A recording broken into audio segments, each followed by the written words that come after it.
Hello everyone, welcome to my channel. Today we will be reading My Journey by Dr. A.P.J Abdul Kalam.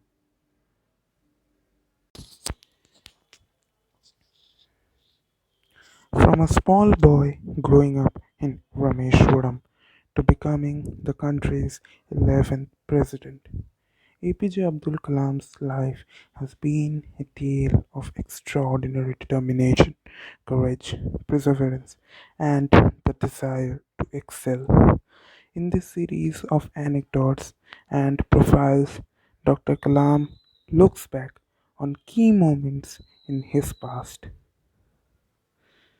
some small and some momentous, and tells the reader how each of them inspired him profoundly.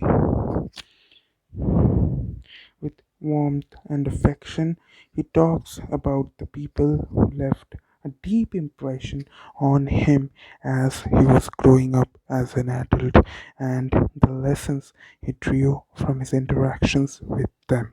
He describes those who have been closest to him: his father, with his deep love of God; his mother and her great kindness; his mentors who helped shape his thoughts and outlook.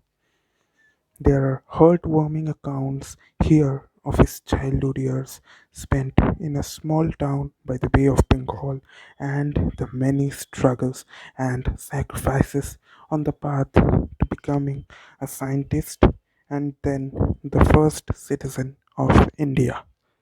Thank you. Chapter 1: My Father's Morning Walk.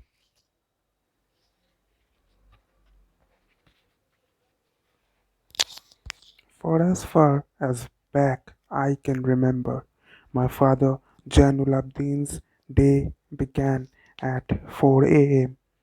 He would be up before anyone else in the household. After saying his prayers in the breaking light of the day, he would go on a long visit to his coconut grove, which lasted for an hour. We lived in Rameshwaram, a small temple town on an island in Tamil Nadu. This being on the east coast of India, dawn would break early, and our day's schedule followed the rhythm of the rising and setting of the sun and the sea waves. The sound of the sea was a constant presence in our lives. Storms and cyclones blew by with regularity during the tumultuous monsoon months.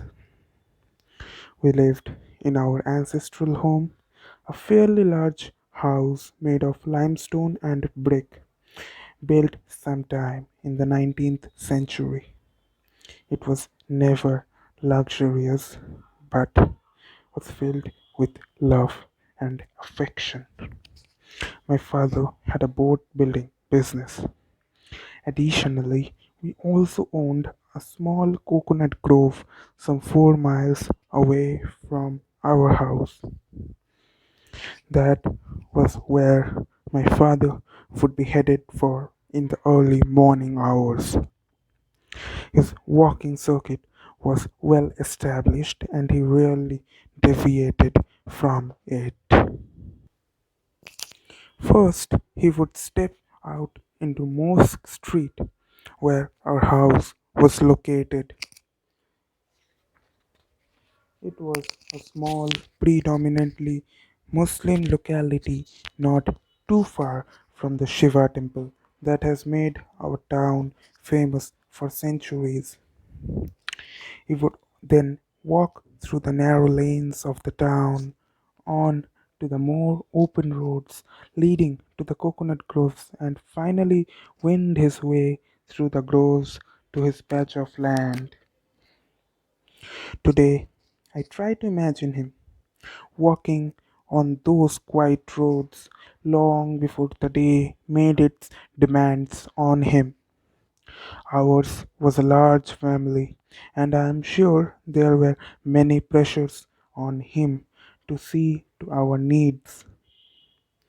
But at that hour, I think of him listening intently to the sea, to the ever persistent ravens and other birds that swooped and flew all around, woken up by the rising sun like him.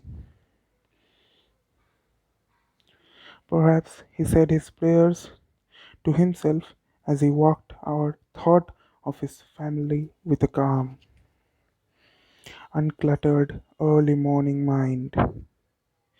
I never did ask him what went through his mind on this long daily walk, for when does a young boy really have the time to reflect in this way about his father? But I was always sure that the morning walk added something to his personality, an element of calm that was apparent to the strangers. My father was not a person with much formal education, neither did he ever acquire much wealth in his long lifetime. Yet he was one of the wisest, truly generous men I have the fortune of knowing. Our mosque was the focal point of the locality, and my father was the man everyone turned to in their hour of need. They believed that he was truly connected to God. I remember going to the mosque to say prayers with him. He made sure we never missed any of our prayers, and neither did it enter our minds to shirk this duty.